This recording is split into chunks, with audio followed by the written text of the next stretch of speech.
प्यारे बच्चों, welcome to my channel Verma study 2020 book लाना। मैं यूपी बोर्ड के क्लास 11 के छात्र छात्राओं के लिए इकोनॉमिक सब्जेक्ट को हिंदी माध्यम से मैं फुल कोर्स कराऊंगा। यदि आप फुल कोर्स करना चाहते हैं तो मेरे चैनल को सब्सक्राइब कीजिए और बेल आइकन को प्रेस करना ना भूलें, ताकि जो भी वीडियो मैं अपलोड करूं उसका नोटिफिकेशन आपको सबसे पहले मिल सके। प्यारे बच्चों, भारतीय अर्थव्यवस्था के विकास में चैप्टर 7 चल रहा है, रोजगार, समृद्धि, अनौपचारिकरण एवं अन्य मुद्दे। इसमें आज पार्ट 3 अर्थात वीडियो तीसरा है। इससे पहले का अगर आप 2 वीडियो नहीं पढ़े हैं तो आई बटन को क्लिक करके उसे देख लें। तो आज हम लोग पढ़ेंगे कि श्रम बल क्या है, कार्यबल क्या है और भारतीय श्रम बल का अनौपचारिकरण क्या है। देखिए, श्रम बल को अंग्रेजी में कहते हैं लेबर फोर्स, और इसी से मिलता जुलता दूसरा शब्द है कार्यबल। इसको अंग्रेजी में कहते हैं वर्क फोर्स। दोनों एक चीज़ नहीं है, अलग अलग है, इसलिए इसको थोड़ा सा क्लियर समझें कि अंतर क्या है। देखिए, श्रम बल लिखा है, श्रम बल से आशय व्यक्तियों की उस संख्या से है जो एक अर्थव्यवस्था के अंदर वास्तव में काम कर रहे हैं या प्रचलित मजदूरी पर काम करने के इच्छुक हैं। हमें उम्मीद है समझ में नहीं आया होगा। इसका मतलब यह हुआ कि एक अर्थव्यवस्था का मतलब किसी देश के अंदर, आप ऐसे समझिए कि किसी देश के अंदर जितने लोग काम करने वाले हैं उनकी गिनती इसमें होगी, और जो नहीं करते हैं लेकिन कर सकते हैं वो भी इसमें आएंगे। इसमें दोनों तरह के व्यक्तियों को सम्मिलित किया गया है, जो काम कर रहे हैं और जो नहीं कर रहे हैं लेकिन कर सकते हैं, प्रचलित मजदूरी पर वो कार्य करने को तैयार हैं, उनकी भी गिनती इसमें होगी, जिसे हम कहते हैं लेबर फोर्स। तो हमें उम्मीद है कि समझ में आ गया होगा कि व्यक्तियों की उस संख्या से है जो वास्तव में काम कर रहे हैं या प्रचलित मजदूरी पर काम करने के इच्छुक हैं। इसीलिए हमने अपनी बात बॉक्स में लिख दिया कि जो काम करते हैं उनकी गिनती होगी इसमें श्रम बल में, और जो नहीं करते हैं लेकिन कार्य कर सकते हैं और प्रचलित मजदूरी पर कर सकते हैं उनकी भी गिनती इसमें होगी। ये तो हो गया श्रम बल। अब दूसरा देखते हैं कार्यबल, वर्क फोर्स। इसी का ये पार्ट है। अभी आपने देखा कि श्रम बल में 2 बातें बताया गया कि जो कार्य करते हैं और जो कार्य कर सकते हैं, दोनों को सम्मिलित किया गया था। इसमें क्या है कि इसमें उन्हीं को शामिल किया जाएगा जो कार्य कर रहे हैं, वर्तमान में वास्तव में जो कार्य कर रहे हैं उनकी संख्या को कार्यबल कहते हैं, वर्क फोर्स कहते हैं। देखिए, लिखा है, कार्यबल से आशय व्यक्तियों की उस संख्या से है जो अभी वास्तव में, रियल में, प्रेजेंटली, करेंटली जो कार्य कर रहे हैं उनको कार्यबल कहते हैं। तो बहुत ज़्यादा कठिन नहीं है। इसमें कार्य करने वालों का संख्या से आशय है, और इसमें कार्य करने वाले और न करने वाले जो कर भी सकते हैं उनको सम्मिलित करते हैं। तीसरा शब्द है सहभागिता दर। सहभागिता दर, देखिए, अभी आपने जो वर्क फोर्स की परिभाषा पढ़ा, वर्क फोर्स को जब हम प्रतिशत में बदल देते हैं, भाई कार्य करने वालों का कितना प्रतिशत है, कुल जनसंख्या का कितना प्रतिशत कार्य कर रहे हैं श्रमिक, उसी को कहते हैं सहभागिता दर। सहभागिता शब्द भले अटपटा लग रहा हो, लेकिन कार्यबल को जब हम परसेंटेज में बदल देते हैं तो उसी को कहते हैं सहभागिता दर। देखिए क्या लिखा है, सहभागिता दर से आशय जनसंख्या के उस प्रतिशत से है, जनसंख्या के उस प्रतिशत से है जो वास्तव में उत्पादन क्रिया में सहभागी होते हैं। देखिए, अभी श्रम बल में और कार्यबल में हमने बताया कि कार्यबल में बताया कि अभी वास्तव में कार्य कर रहे हैं, श्रम बल में बताया कि कार्य कर रहे हैं उनको भी लेंगे और जो नहीं कर रहे हैं उनको। कार्य का मतलब क्या हुआ? कार्य का मतलब ये थोड़ा नहीं हुआ कि अगर वो चोरी कर रहा है, डकैती कर रहा है तो उसको भी शामिल करेंगे, वो श्रमिक है। नहीं, वो आर्थिक क्रियाओं में, प्रोडक्शन या प्रोडक्टिव एक्टिविटीज में भाग लेता हो, उत्पादन क्रियाओं में कार्य करता हो, जिससे जीडीपी बढ़ती हो, ऐसे कार्य करने वाले को हम सहभागिता कहते हैं, श्रमिक कहते हैं। तो इसको निकालने का सूत्र क्या है? सहभागिता दर कहिए या कार्यबल का प्रतिशत बराबर कार्यबल वर्क फोर्स बटा कुल जनसंख्या गुणे 100। 100 से प्रतिशत में होता है कितनी कुल जनसंख्या है और इसमें कितने कार्यबल की संख्या है, गुणे 100 से सहभागिता दर निकलता है। तो 3 शब्द आपको बताया गया, लेबर फोर्स, वर्क फोर्स और सहभागिता दर। हमें उम्मीद है कि समझ में आ गया होगा। अब है अगला हेडिंग, भारतीय श्रम बल का अनौपचारिकरण। कल के वीडियो में हमने बताया था कि जो श्रमिक हैं उनको 3 कैटेगरी में बांटा गया था। एक तो बताया गया था स्वनियोजित सेल्फ एम्प्लॉयड वर्कर्स, और दूसरा बताया गया था आकस्मिक पारिश्रमिक श्रमिक जिसको हम कहते हैं कैजुअल वर्कर्स, और तीसरा बताया गया था नियमित वेतनभोगी श्रमिक जिसको बताया गया था रेगुलर वर्कर्स। देखिए, श्रमिक का कल जो हमने बताया 3 टाइप के, एक दूसरे ढंग से भी इसका वर्गीकरण करते हैं जिसको हम कह सकते हैं कि श्रम बल का, श्रमिकों का, श्रमिक से ज़्यादा बढ़िया श्रम बल है, क्योंकि एक फोर्स होती है, संगठन होता है, ग्रुप होता है, तो श्रम बल कहना ज़्यादा उचित है। तो श्रम बल का दूसरा वर्गीकरण कह सकते हैं कि यह 2 वर्गों में बटा है। एक होता है औपचारिक क्षेत्रक और दूसरा होता है अनौपचारिक क्षेत्रक। औपचारिक क्षेत्रक का मतलब सेक्टर से है, क्षेत्र से है। जैसे आपको ये भी बताया गया था कल, प्राथमिक क्षेत्रक, द्वितीयक क्षेत्रक, सेवा क्षेत्रक। उसी तरह से औपचारिक क्षेत्रक का मतलब क्षेत्र से, सेक्टर से है। अंग्रेजी में बोलते हैं फॉर्मल सेक्टर, और अनौपचारिक क्षेत्रक को बोलते हैं इनफॉर्मल सेक्टर। एक और दूसरा नाम है औपचारिक क्षेत्रक का संगठित क्षेत्रक। तो अनौपचारिक क्षेत्रक का क्या होगा? असंगठित क्षेत्रक। बहुत ध्यान से देखना है ताकि ये चीज़ क्लियर हो जाए, क्योंकि इसमें ढेर सारे प्रश्न समाहित हैं। प्रश्न कैसे बनता है? छोटे छोटे प्रश्न। औपचारिक क्षेत्रक से क्या समझते हैं, अनौपचारिक क्षेत्रक से क्या समझते हैं, औपचारिक क्षेत्रक और अनौपचारिक क्षेत्रक में अंतर कीजिए, संगठित क्षेत्र और असंगठित क्षेत्रक में अंतर कीजिए। तो इसमें छोटे छोटे प्रश्न ढेर सारे समाहित होते हैं, तो जो ध्यान देने से बहुत आसानी से याद हो जाएगा। अब देखिए, अभी तक आपको बताया गया कि श्रम बल को 2 वर्गों में बांटा गया, औपचारिक क्षेत्रक जिसको संगठित क्षेत्रक कहते हैं, अनौपचारिक क्षेत्रक जिसको असंगठित क्षेत्रक कहते हैं। अब औपचारिक क्षेत्रक क्या है, इसकी परिभाषा देखिए, लिखा है सभी सार्वजनिक क्षेत्रक। सभी सार्वजनिक क्षेत्रक, सार्वजनिक का मतलब होता है सरकारी से। सभी सार्वजनिक क्षेत्रक प्रतिष्ठान, प्रतिष्ठान का मतलब संस्थाएं, कंपनी।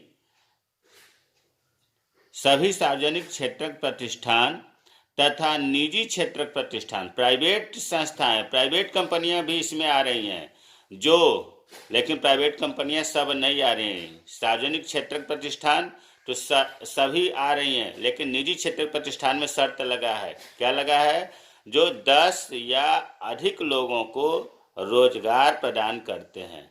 निजी क्षेत्रक प्रतिष्ठान उन्हीं को हम सम्मिलित करेंगे जो 10, कम से कम 10 या 10 से अधिक लोगों को नौकरी देते हैं, जॉब देते हैं, कार्य देते हैं, रोजगार प्रदान करते हैं।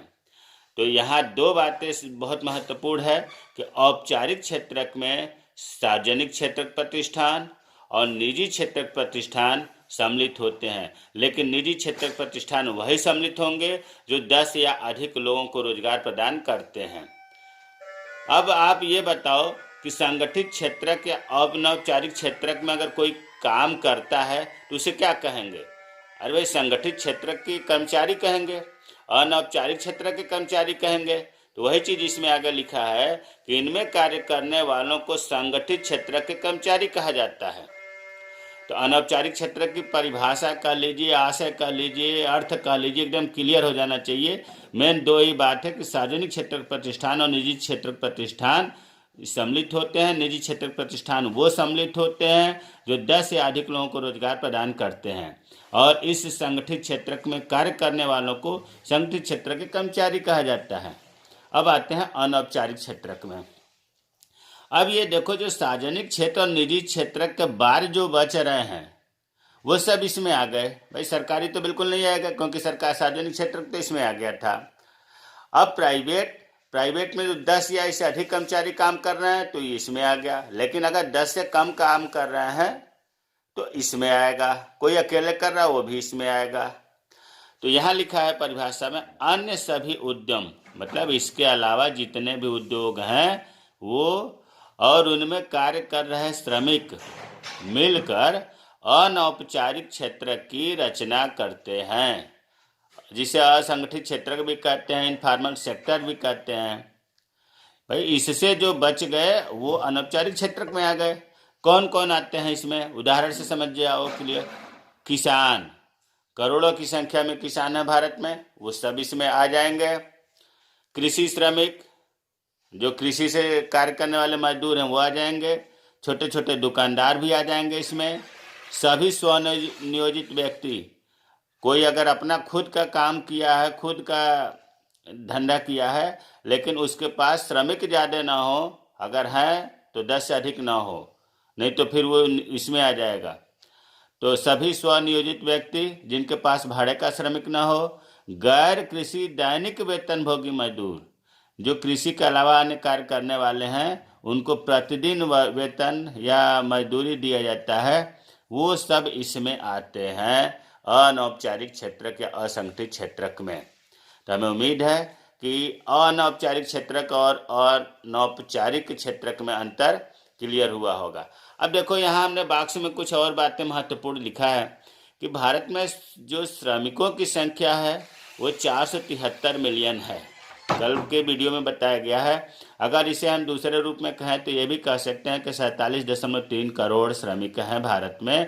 ये 2011-12 का आंकड़ा है, सन भी याद रखना है आपको। 2011-12 का आंकड़ा है कि भारत में 473 मिलियन श्रमिक हैं। और श्रमिक बता दिया गया है कि तीनों क्षेत्रों के सम्मिलित होते हैं कार्य करने वाले। प्राथमिक क्षेत्रक हो, द्वितीयक क्षेत्रक हो या तृतीयक या सेवा क्षेत्रक हो, इन सब में जितने भी कार्य करते हैं, जितने लोग कार्य करते हैं, जिनसे जीडीपी बढ़ता है, जीडीपी में योगदान होता है, वो सभी श्रमिक कहलाते हैं। अब 473 मिलियन का 6% अनौपचारिक क्षेत्र में कार्य करते हैं। डाटा याद रखना बहुत ज़रूरी है। 473 मिलियन में 6% अनौपचारिक क्षेत्र में कार्य करते हैं श्रमिक। और अगर इस 6% को संख्या में निकाला जाए, 473 का 6% होगा 30 मिलियन। और जब 6% आ गए औपचारिक क्षेत्र में तो 94% बचेगा। तो 94% किस में आएंगे, अनौपचारिक में आएंगे ना। और ये किस में आएंगे, औपचारिक क्षेत्र में। अब जब 30 मिलियन आ गए औपचारिक प्रतिशत में, अलग डाटा है और आंकड़ों में अलग है। दोनों को अगर आप याद करें तो ज़्यादा बढ़िया है। तो औपचारिक क्षेत्र में 6% अर्थात 30 मिलियन लोग आते हैं। और अनौपचारिक में 94% अर्थात 443 मिलियन। मतलब 30 मिलियन निकाल लेंगे जब 673 में से, तो इतना ही तो बचेगा। और 100% में 6% निकाल लेंगे तो इतना बचेगा। एक का याद करेंगे तो दूसरा अपने आप निकल जाएगा। तो अब ये चीज़ क्लियर हो गया कि जो 473 मिलियन है, ये 473 मिलियन में 30 मिलियन तो औपचारिक क्षेत्र में और 443 मिलियन अनौपचारिक क्षेत्र में कार्य कर रहे हैं। अब हमने अपने मन से, अभी आपने जो पढ़ा औपचारिक क्षेत्रक और अनौपचारिक क्षेत्रक, इसको और क्लियर करने के लिए हमने अंतर बना रखा है। अंतर अपने मन से और बुद्धि से बनाया है ताकि आपको पूरी बात क्लियर हो जाए। औपचारिक क्षेत्रक और अनौपचारिक क्षेत्रक। देखिए, औपचारिक क्षेत्रक में अभी आपको पहले बताया गया था कि इसमें सार्वजनिक क्षेत्रक और निजी क्षेत्रक प्रतिष्ठान आते हैं। निजी क्षेत्रक वे आते हैं जिसमें 10 या 10 से अधिक लोग कार्य करते हैं। ये रजिस्टर्ड होते हैं, संगठन रजिस्टर्ड होते हैं। अनौपचारिक क्षेत्रक में नहीं होते हैं, रजिस्टर्ड की जरूरत नहीं पड़ती। औपचारिक क्षेत्रक में जो कार्य कर रहे हैं या नौकरी आसानी से नहीं मिलती है। भाई सरकारी नौकरी किसको मिल रही है आजकल, बड़ी मुश्किल से मिल रही है। टफ है, ऐसा नहीं कि नहीं मिल रही है। मेहनत करने पर तो हर चीज़ संभव है, मिल रही है, लेकिन मेहनत करनी पड़ रही है, क्वालिफिकेशन एक्सपीरियंस की जरूरत पड़ती है। तो अनौपचारिक क्षेत्र में आसानी से कार्य मिल जाता है। औपचारिक क्षेत्र में क्वालिफिकेशन और एक्सपीरियंस, योग्यता और अनुभव की आवश्यकता होती है। कोई फॉर्म भरेंगे तो उसमें पता चलेगा कि इतने क्वालिफिकेशन है, इतने साल का अनुभव मांग रहा है। अनौपचारिक क्षेत्र में ऐसा नहीं है कि बिल्कुल ज़रूरत नहीं पड़ती, ज़रूरत पड़ती है, लेकिन ज़्यादा ज़रूरत नहीं पड़ती। अगला अंतर, औपचारिक क्षेत्र में जो वर्कर्स हैं, श्रमिक हैं, उन पर कानून, सरकारी नियम कायदे और लेबर लॉ, मजदूरों के लिए नियम बने हुए हैं कि कोई भी व्यक्ति इनको इतने से कम मजदूरी नहीं दे सकता, इतने घंटे से ज़्यादा काम नहीं करा सकता, सप्ताह में एक दिन छुट्टी देना जरूरी है। ये सब इसमें लागू होते हैं इनके श्रमिकों पर। लेकिन अनौपचारिक क्षेत्र में कोई भी लेबर लॉ या कानून लागू नहीं होते हैं। औपचारिक क्षेत्र में सामाजिक सुरक्षा लाभ, जो कर्मचारी कार्य कर रहे हैं उनके लिए तमाम पीएफ, जीपीएफ, जीपीएफ सरकारी नौकरी वालों के लिए है। पीएफ तो कोई भी खुलवा सकता है, लेकिन जीपीएफ गवर्नमेंट प्रोविडेंट फंड है। सामूहिक बीमा, बोनस, पेंशन, ये सब चीज़ें जो सरकारी सुविधाएं हैं जिससे लोग सरकारी नौकरी की तरफ आकर्षित होते हैं, वो सब चीज़ें इसमें मिलती हैं। लेकिन अनौपचारिक क्षेत्र में सामाजिक सुरक्षा लाभ नहीं मिलता, इसमें कोई जीपीएफ, कोई सामूहिक बीमा, पेंशन, ये सब चीज़ें नहीं मिलती हैं। और औपचारिक क्षेत्र में विभिन्न प्रकार की छुट्टियां मिलती हैं। गवर्नमेंट जॉब वाले जानते हैं कि उनको आकस्मिक छुट्टी, चिकित्सा अवकाश, चाइल्ड केयर लीव, मातृत्व अवकाश जो लेडीज को मिलता है, ये सब तमाम प्रकार की छुट्टियां हैं जो औपचारिक क्षेत्र वाले कर्मचारियों को या श्रमिकों को मिलते हैं। अनौपचारिक क्षेत्र में ये सब नहीं मिलते हैं। औपचारिक क्षेत्र में कमाई ज़्यादा होती है, इनकी सैलरी इसमें ज़्यादा है। अनौपचारिक क्षेत्र में कमाई कम होती है, इनको वेतन या मजदूरी बहुत कम मिलती है। औपचारिक क्षेत्र में सार्वजनिक क्षेत्र प्रतिष्ठान, मतलब सभी सरकारी संस्थाएं प्रतिष्ठान आ जाते हैं। निजी क्षेत्र प्रतिष्ठान जिसमें 10 से अधिक रोजगार देने वाले आ जाते हैं। और इसमें किसान, दुकानदार, कृषि श्रमिक, स्वनियोजित व्यक्ति, गैर कृषि दैनिक वेतन भोगी मजदूर, छोटे मोटे काम धंधे चलाने वाले, उनके कर्मचारी, यहाँ यह ध्यान रखना है कि उनके कर्मचारी 10 से अधिक नहीं होने चाहिए, ये सब इसमें आते हैं। तो हमें उम्मीद है कि आज जो है हमने पढ़ाया कि वर्क फोर्स क्या है, लेबर फोर्स क्या है, औपचारिक क्षेत्र किसे कहते हैं, अनौपचारिक क्षेत्र किसे कहते हैं, औपचारिक और अनौपचारिक क्षेत्र में अंतर क्या है, ये सब चीज़ें क्लियर हो गई होंगी। अगर कोई चीज़ डाउट है तो आप कमेंट बॉक्स में कमेंट करें, मैं रिप्लाई ज़रूर करूँगा। हाँ, मेरे चैनल को आप लोग सब्सक्राइब कीजिए ताकि मेरा मनोबल बढ़े। मनोबल बढ़ता है तो अच्छा से अच्छा वीडियो बनाने को आदमी उत्साहित होता है, आदमी मेहनत करता है, ढेर सारी किताबें पढ़ता है ताकि आपको वो चीज़ें दे दी जाए जो कि एनसीईआरटी के बुक के अलावा भी अन्य किताबों में है। और सबसे बड़ी बात ये रहती है कि ये प्रयास किया जाता है कि जो चीज़ हम पढ़ा रहे हैं वो चीज़ आपको किस तरह से समझ में आ जाए, कौन ऐसी भाषा, कौन ऐसे उदाहरण का प्रयोग किया जाए ताकि वो चीज़ आपके दिमाग में बिल्कुल फिट हो जाए। तो इसके लिए मनोबल ऊंचा करना ज़रूरत होती है। मुझे उम्मीद है कि अगर जो नए छात्र हैं, छात्राएं हैं, मेरे चैनल को सब्सक्राइब करेंगे। जय हिंद, जय भारत।